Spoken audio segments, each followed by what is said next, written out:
امروز در قسم حربی 0104 قشون‌های سرحدی کمیته دولتی امنیت ملی جمهوری تاجیکستان مسابقه ورزشی حامی وطن دایر شد.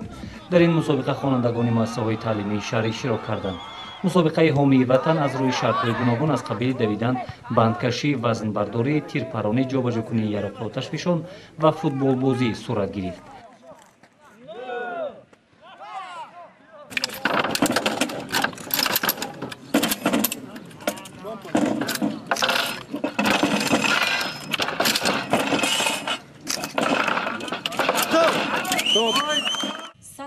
در قسمت تنتنوی چورابینی که با حضور معاون رئیس شهر صالح خالوا دایر شد، یک چند نمایشنامه‌های مشق نظامی پیشکشی حاضرین گردید.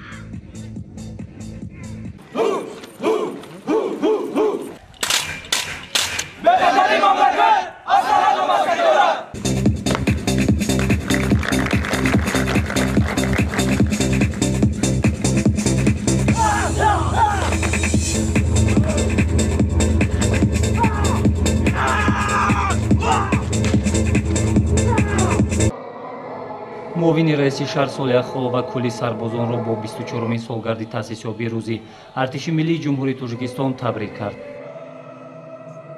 با این مناسبت تمام هیئت شخصی قسم نظامی قشون‌های سرحدی را صمیمانه از نام مقامات اجرایی حاکمیت دولتی شهر ترسانزاده، از نام راهبریت مقامات اجرایی حاکمیت دولتی تبریک و تهنیت گفته به هر یکی شما در جاده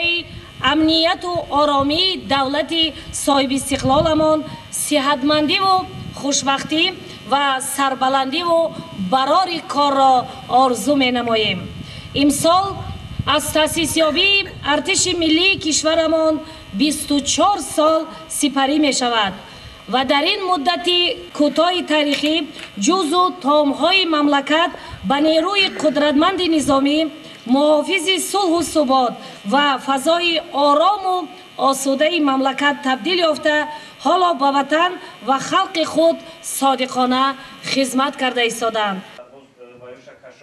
در شرایط مرکب و زود تغییر یابنده جهان معاصر، افزودن تهدیدهای منطقوی و عمومی جهانی، بخصوص گسترش یافتن پدیده‌های خطرناک تروریسم، افراطگرایی، معاملات غیرقانونی، مواد مخدر و جنایت‌های دیگر متشکل از راهبران و خدمتچیان حربی مقامات مدافعوی شهر تقاضا می‌کند که اجرای وظیفه‌های خود را با در نظر داشت وضع اپراتیوی روز و با درک مسئولیت بلند، زیرکی سیاسی، مهارت کسبی، انتظام قطعی، اراده قوی و احساس گرمی وطن‌دوستی تامین نمایند. ارتش ملی ما در وضعیت بسیار وزین سیاسی و اقتصادی کشور تأسیس داده شد، ولی در نتیجه تدبیرهای منتظم اندیشیده حکومت مملکت مرحله به مرحله استوار و قوی‌تر گردیده، امروز با کادرهای صاحب اختصاص و صاحب دانش و ملکه بلند کسبی، تکنیک و تجهیزات معاصر تامین می‌باشد و به نیروی منتظم دارای جزو تام‌های زمانوی تبدیل یافته است.